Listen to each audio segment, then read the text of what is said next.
تو وہاں پر ان سے دوبارہ ملنے کا مجھے موقع ملا کسی قائد کو نا ایز اے اسٹوڈنٹ جی. میں کوئی آفس بیرر نہیں تھا جی. I was there. اور قائد نے کہا پہلی دفعہ جی قائد نے کہا میں نے بڑی کوشش کی to avoid partition G. Quaid was known as the ambassador of Hindu-Muslim unity. Yes. But he said میں اب اس نتیجے پہ پہنچ گیا ہوں کہ سیپریشن ہونی ہے, ہندوؤں کے ساتھ ہمارا گزارا نہیں ہوگا. the first time. And he said یہ علامہ کا بھی خواب تھا. قائد نے کہا کہ جہاں ہماری میجارٹی انگریز تو جانے والا ہے, جہاں ہماری میجارٹی ہے وہاں پر ہمیں اپنی گورنمنٹ فارم کرنی چاہیے. اسی ہم کریں گے جی ٹھیک, انگریزوں کے جانے کے بعد بھی. پہلے تو یقین نہیں آتا تھا کہ انگریز جائے گا جی, بالکل یقین نہیں آتا تھا. نہ مجھے لاہور میں یہ خیال پیدا ہوا کہ ایسا بھی دن آنے والا ہے بہت جلدی جب انگریز چلے جائیں گے اسی نا جی. اور دوسرا جو تھا کہ انگریز کے جانے کے بعد ایک اسلامی سلطنت ہماری بن جائے گی, اسٹیبلش ہو جائے گی اسی. ایک عام تاثر یہ ہے کیونکہ سیکنڈ ورلڈ وار کا اختتام ہو رہا تھا جب پاکستان 47 میں, تو بہت سی جگہوں سے برطانیہ وڈرا کر رہا تھا, تو یہ آزادیاں ہونی تھی, چاہے وہ افریقن ممالک ان کے ساتھ جو آزاد ہوئے, چاہے یہاں پر چند ممالک جو آزاد ہوئے, بیکاز برطانیہ وڈرا کر رہا تھا, اس کے پاس ریسورسز نہیں تھے. ٹھیک بات ہے, یہ بات درست ہے, بالکل درست ہے. ورلڈ وار 2 کے بعد ڈی کالونائزیشن شروع ہوا. ٹھیک, ڈی کالونائزیشن جی. اور میں تو کہتا ہوں کہ اگر ہٹلر نہ ہوتا اور ورلڈ وار 2 بھی نہ ہوتا تو پاکستان بھی آزاد نہ ہوتا, نہ پاکستان آزاد ہوتا اور نہ ہندوستان آزاد ہوتا جی. اس میں ورلڈ وار 2 میں ان کو اتنی مار پڑی اور اتنا ان کو نقصان ہوا اکنامک جی, بری حالت تھی ان کی. انہوں نے کہا کہ اب ہم یہاں نہیں رہ سکتے ہیں جی, افورڈ نہیں کر سکتے تھے نا. فوج نے کہا جی, بیبل نے کہا جی. ٹھیک, بیبل وائس رائے تھا یہ, اس نے کہا ہم نہیں رہ سکتے ہیں اور بہت زیادہ خرچ کرنا پڑے گا اور بہت فوج بلانی پڑے گی اسی. یہ اس وقت ورلڈ وار 2 ختم ہو گئی تھی. ٹھیک, اور کوئی دنیا تباہ حال تھی اس وقت, لوگ واپس اپنے گھر آ رہے تھے اور کوئی لڑائی کے لیے کوئی تیار نہیں تھا اسی ان کی. ڈی کالونائزیشن جی, ڈی کالونائز. پاکستان بن گیا, ہندوستان بن گیا, انڈونیشیا ڈی کالونائز ہو گیا, افریقہ میں اور ہو گئے جی. Decolonisation we owe it to Adolf Hitler جی. ایڈولف ہٹلر کو ہم ہمیشہ ایکسس آف ایول کے پوائنٹ آف ویو سے دیکھتے ہیں, بیڈ مین. سر آگے چلتے ہیں. آپ نے کام کیا ایوب خان صاحب کے ساتھ, آپ نے سی ایس ایس کلیئر کیا ماشاءاللہ بڑے اچھے نمبروں سے, اور آپ obviously بہت بڑا نام پاکستان کی سول بیوروکریسی میں, بعد میں ایز اے پولیٹیکل ایکٹیوسٹ بھی. یہ جو لیٹ 50s میں آ کر کے آپ کا ایک شروع میں چلے کانسٹیٹیوشن نہ بننا, ایک وہ, اس کی ڈیلینگ فیکٹرز کیا تھے, ایک میں یہ جاننا چاہوں گا. اور دوسرا یہ بھی فرمائے گا کہ یہ مارشل جب سب صحیح چل رہا تھا تو why the military, why the man in uniform? میں بتاتا ہوں جی آپ کو, میں بتاتا ہوں.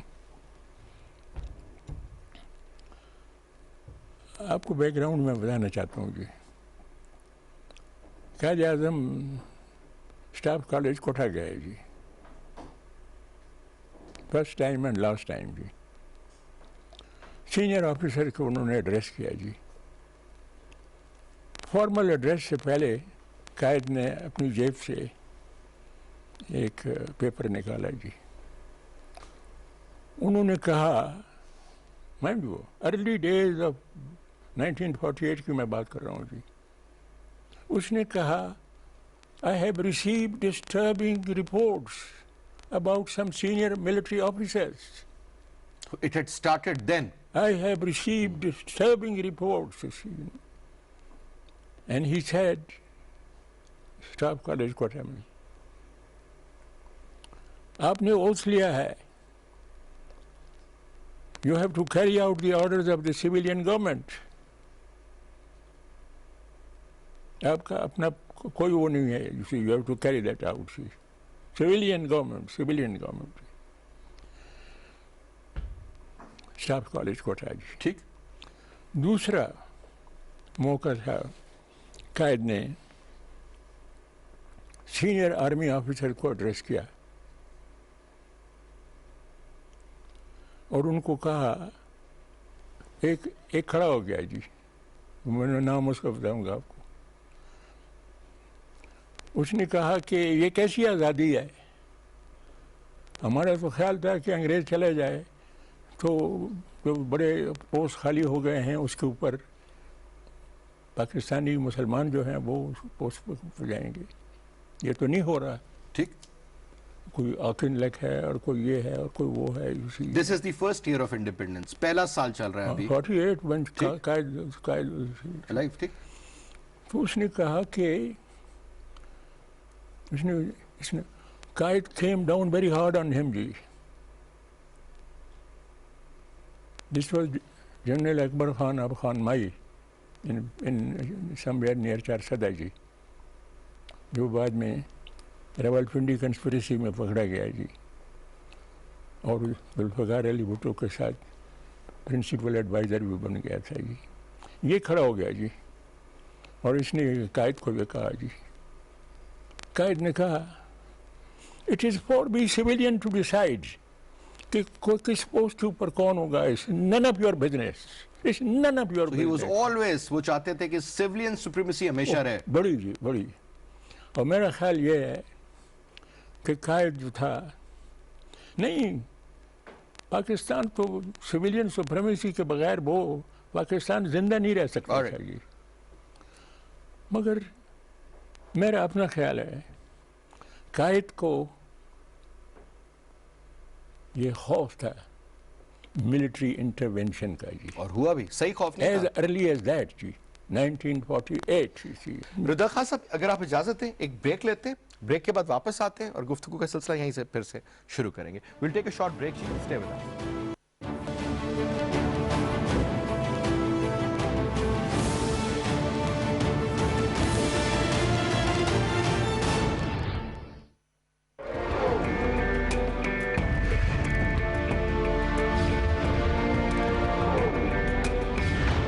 پاکستان کی داستان, اس کے لیے کی گئی جدوجہد اور اس کا حصول رہتی دنیا تک انسانوں کے لیے رہنما رہے گی کہ کس طرح عظیم مشکلات سے نبرد آزما ہوا جاتا ہے.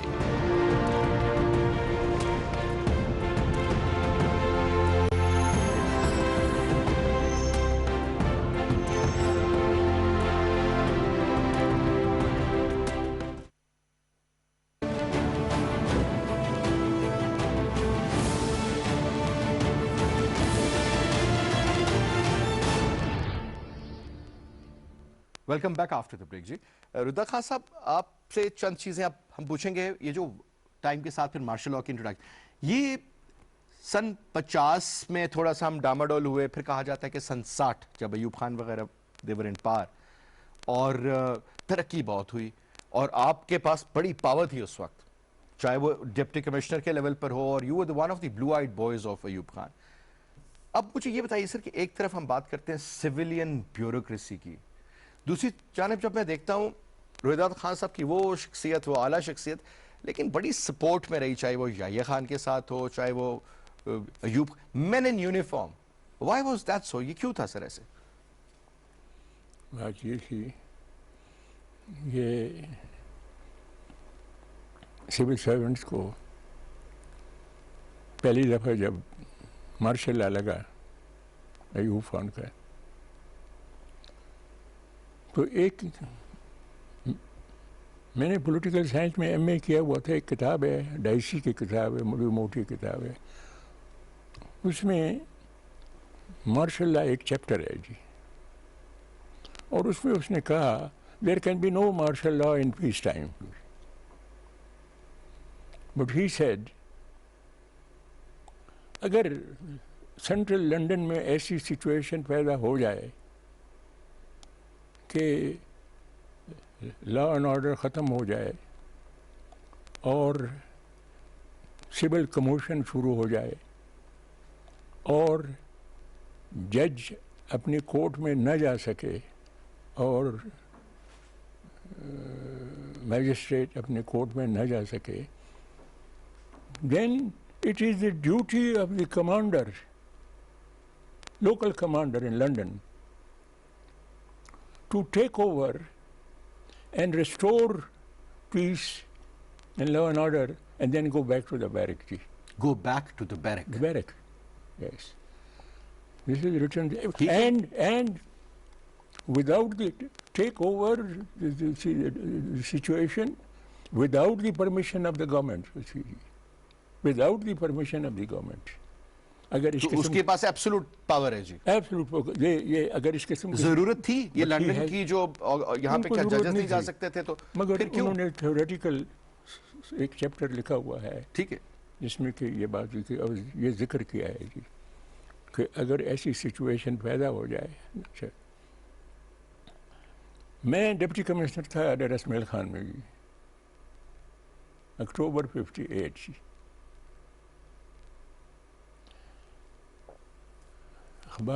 ریڈیو پہ میں نے سنا کہ مارشل لا لگ گیا ہے جی.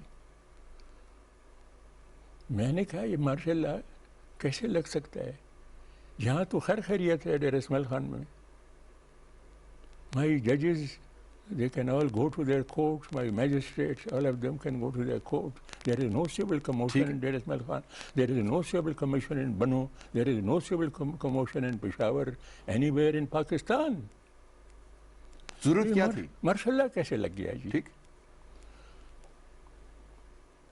مجھے ٹیلی فون آیا لوکل ملٹری کمانڈر کا جی، آپ تشریف لائیے 9 بجے اور سپرنٹینڈنٹ آف پولیس کو بھی اپنے ساتھ لے آئیے جی. He kept us there till 9 in the evening جی، صبح سے لے کے رات تک. صبح سے لے کر جی. کیوں؟ وہ کوشچن وہ کہتا تھا، بڑی لسٹ تھی، وہ کہتا تھا جتنا ہوڈڈ غلہ ہے اس کو باہر نکالو and take action against the hoarders. جتنے ان لائسنس آرمز ہیں ڈیر اسماعیل خان میں سب کو نکالو اور ان کو تھانے میں لے جاؤ. ٹھیک ہے، and report within 24 hours جی. Absolute dictation. بالکل. اس کے بعد this gave us a big shock, you see. And we realized کہ اب پاور ٹرانسفر ہو گیا ہے from the parliament and from the prime minister to the GHQ. یہ مجھے احساس اس وقت was Ayub Khan power hungry? اس کو خواہش تھی طاقت کی؟ میں بتاؤں آپ کو جی، کیونکہ بڑے مکسڈ ریویوز ہیں پرانے لوگوں کے ساتھ آپ بیٹھے، بڑے مکسڈ ریویوز ہیں. یو نو ایوب خان، آپ کو یاد ہوگا لیاقت علی خان کے اسیسینیشن کے بعد ٹھیک،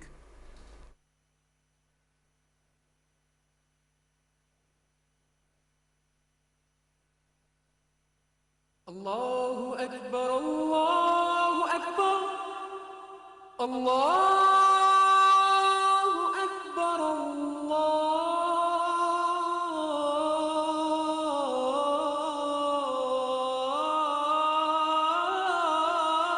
اکبر اشہد ان لا الہ الا اللہ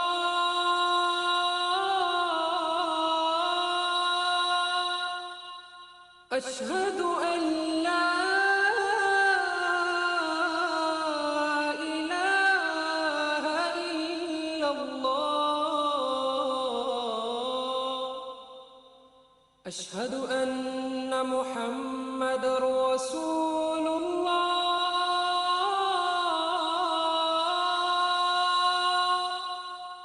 أشهد أن محمد رسول الله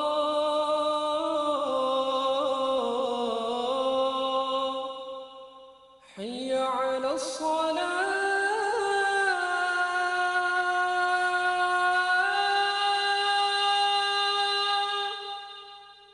حي على الصلاة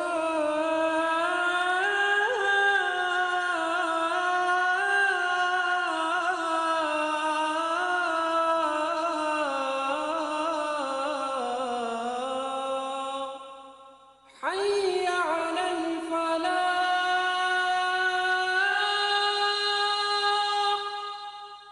حي على الفلاح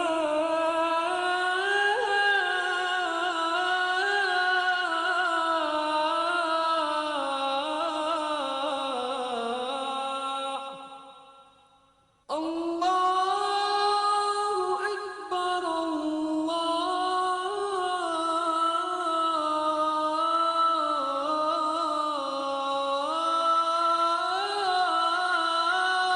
أكبر لا إله إلا الله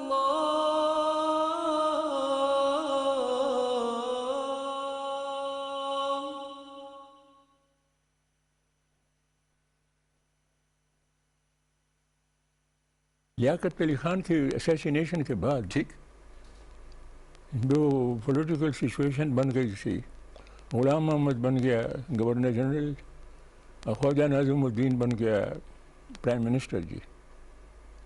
یہ سنیں جی، گورنر جنرل نے وداؤٹ اینی پاور اس نے خواجہ ناظم الدین کی گورنمنٹ ڈیزالو کر دی، سیک کر دی جی. Khawaja Nazimuddin Bengali, right hand man of mister Jinnah G,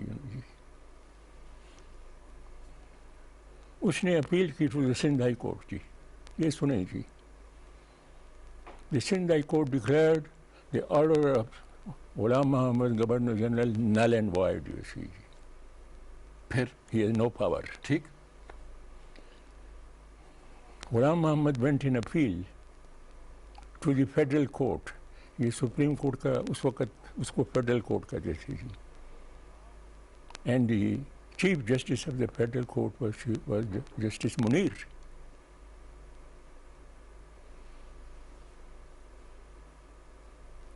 justice Munir نے ایشورنس دی غلام محمد کو، فکر مت کرو، تم اپیل کرو، I will set it aside. جی اس نے اپیل کی to the supreme federal court court, the supreme court. The order of the Sindh high court was declared null and void. The order الٹا ہو گیا. الٹا ہو گیا. The order of the governor general Ghulam Muhammad was restored by the supreme court. کس کے pressure پہ؟ جی کس کوئی پریشر تھا کورٹ پہ؟ نہیں، پریشر کچھ نہیں تھا جی. یہ ایک پاور ٹسل شروع ہو گیا. ٹھیک ہے ٹھیک. لیاقت کے جانے کے بعد سینٹر میں لیاقت کے وقت power was in the hands of people, جو جن کو ہم مہاجر کہتے ہیں، یا جو مائگریٹ کر کے آئے، یو پی یونائٹڈ پروونسز کے تھے یا باہر سے آئے ہوئے تھے. یہ لوگ تھے اوور اراؤنڈ لیاقت علی خان جی. With the assassination of Liaquat Ali Khan power کا ٹرانسفر ہو گیا، پاور چینج ہو گیا جی. From the UPians to the west Punjab. It went to Punjab جی. اٹ وینٹ ٹو پنجاب جی. یہ گورنر جنرل غلام محمد اور چیف جسٹس منیر دونوں ککے دئی تھے. He gave an assurance جی. اس لیے میں کہتا ہوں when the history of Pakistan comes to be written G, the role of superior judiciary, it is not something that that people can be proud Hare of. ادوار میں دیکھیں That people پہلے can ہوتا ہے آپ چیلنج نہیں کر سکتے کہ آپ کے اوپر کوئی آپ نے ایسی ویسی بات کر دی تو آپ کے اوپر توہین عدالت ہو جائے گی، لیکن بعد میں کتنے کیسز ہیں آپ لسٹ نکال لیں اتنی لمبی کہ ان ججز نے بعد میں خود کہا کہ جی غلط ہوا. یہ اس نئی بھٹو کا کیس لے لیں، بے شمار. اور اب اچھا میں جی ایک عرض کرنا چاہتا ہوں. Again the Constituent Assembly was sacked, dissolved by Ghulam Muhammad. The chairman of the Constituent Assembly was a Bengali ji. وہ گیا اپیل میں to the Sindh High Court G. Sindh High Court again declared this null and void جی. اس کے بعد وہ چلے گیا chief justice Munir کے پاس. Chief justice Munir نے اب held the order of the Governor General and declared the judgment and the order of the Sindh High Court null and void. تو یہ وہاں سے گڑبڑ ہو گئی نا وہاں سے شروع ہوتا ہے ٹھیک ہے وہاں سے شروع ہوتا ہے جی. اچھا بٹ لیکن Again, کورٹ کا کیا ایک انٹرسٹ تھا؟ منٹ کورٹ کا کیا انٹرسٹ تھا؟ کورٹ پہ پریشر تھا کوئی کس پہ؟ کورٹ کے اوپر؟ کچھ بھی نہیں تھا.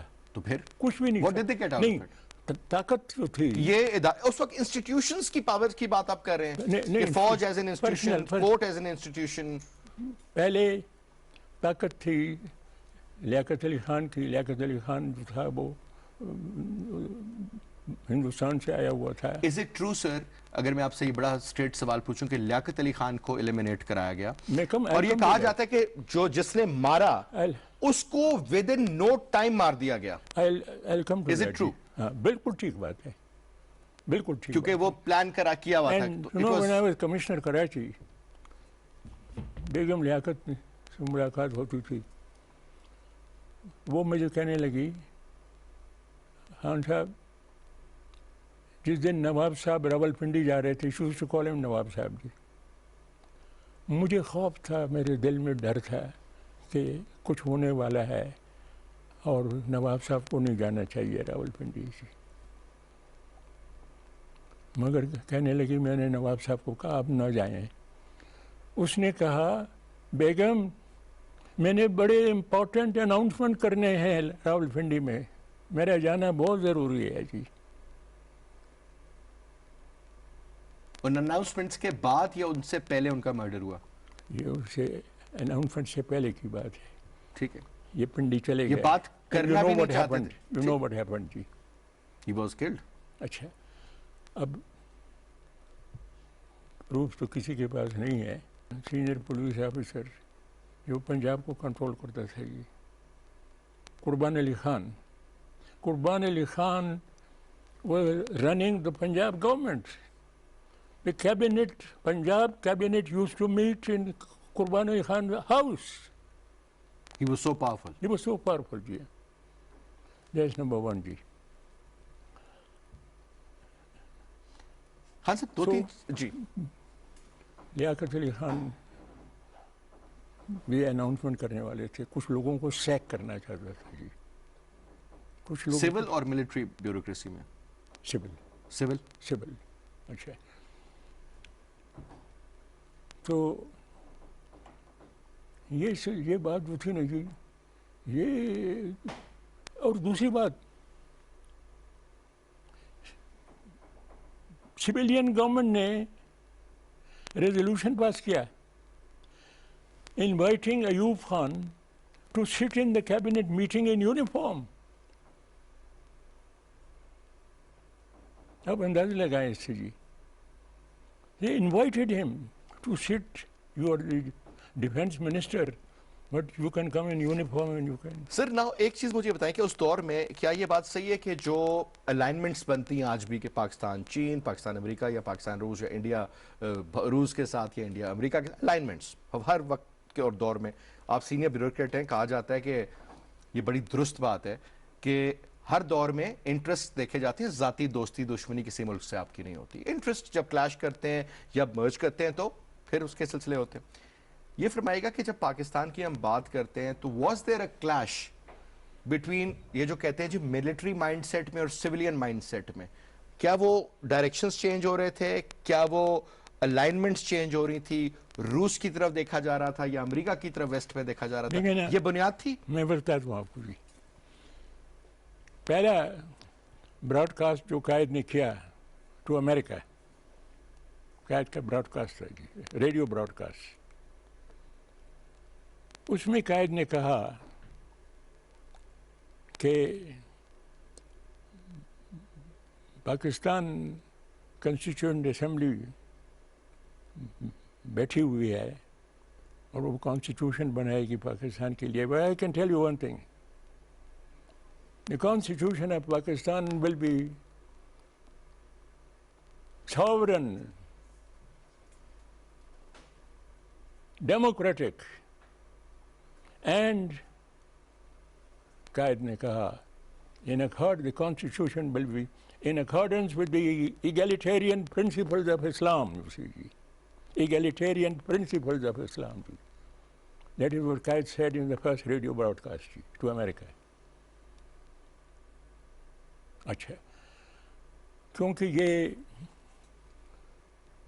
قائد کا یہ اپنا یہ ان کی کنوکشن تھی، ان کے اوپر کوئی بوجھ نہیں تھا جی، اور کوئی دباؤ نہیں تھا قائد کے اوپر جی، مگر دباؤ آیا لیاقت علی خان کے اوپر جی. اس لیے آبجیکٹو ریزولوشن بنا دیا گیا جی،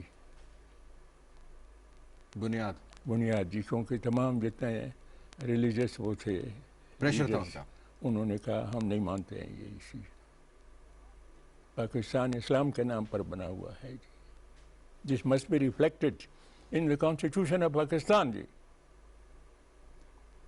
اچھا، لیکن سوال یہ ہے کہ ہاں the credit for validating the first martial law, Ayub Khan کا martial law, also goes to Justice Munir.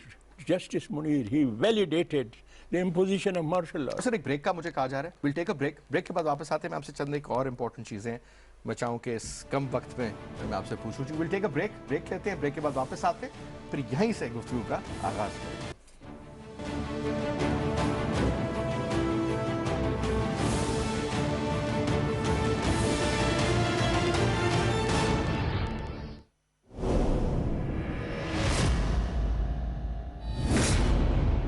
دعا ہے کہ تمہاری نسل خوب پروان چڑھے، تمہیں اللہ ایسی اولاد سے نوازے جو قبیلے کا نام روشن کرے. نئے سردار کے انتخاب تک میں اپنی سرداری سے دستبردار ہوتا ہوں. کیا ہمارا امیدوار بندوق ہے. اسے اگر آپ واپس نہ لا سکیں تو اسے مار دیجیے گا. مجبور نہ کرو ہمیں سلیمان شاہ، ہم کوئی خون خرابہ نہیں چاہتے. وعدہ ہے میرا ان سرپٹ دوڑتے گھوڑوں سے، عہد ہے ان کے سموں سے نکلتی چنگاریوں سے. اگر میں اپنے قبیلے، اپنی ناموس اور روایات کو دغا دوں تو میری شمشیر سے مجھے چیر دیا جائے. اب اپنے ہتھیار ڈال دو، دوسرا موقع نہیں ملے گا. حق ہے اللہ!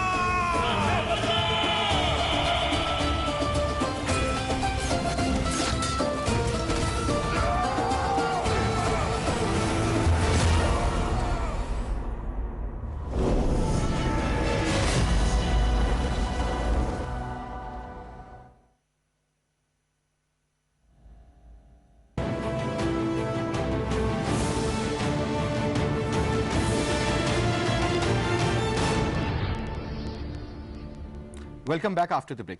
خان صاحب، دو تین امپورٹنٹ چیزیں میں پوچھ رہا ہوں. ایک تو یہ مجھے بتائیے گا کہ یہ جو قطر کی جنگ ہوئی، اس میں ایک بڑی ڈیبیٹ چل رہی ہے، کیونکہ ہر شخص جب بھی کتاب لکھتا ہے وہ اپنے پرسپیکٹو سے لکھتا ہے. تو آپ ایک بندے کی کتاب پڑھیں گے آپ کو لگے گا بالکل صحیح فرمایا، دوسرے کی پڑھیں گے تو جو کہ مختلف ہوگی آپ کو لگے گا یہ بھی صحیح کہہ رہے ہیں. حقیقت وہ ہوتی ہے جو آنکھوں دیکھا حال ہوتا ہے، جو اس وقت کے آج ہم اگر بات کرتے تو مشرف کا کو ہونا، کو کرنا یا سارا کچھ، کیونکہ میں نے وہ دیکھا ہے تو I can relate to it rather than reading a book and getting the biased influence. بالکل یہ فرمائے گا سر آپ نے، کیونکہ سارے دور دیکھے، یہ سمجھے، پورا ویو کیا. یہ جو 71 کی جنگ ہوتی ہے، اس کے بعد ڈھاکہ فالز، بنگلہ دیش تشکیل پا جاتا ہے. دو چیزیں یہاں پہ مجھے ایک تو یہ فرمائی کہ اس میں یہ جو کہا کبھی کہتے ہیں جی جنرل نیازی کی غلطی، کوئی کہتے ہیں جی بھٹو صاحب کا کردار ایسا تھا، اور جی فلانے نے یوں کر دیا، فلانے نے یوں کر دیا. Who should be held responsible? Forget about the commission report and everything. I'll tell you. answer to your question.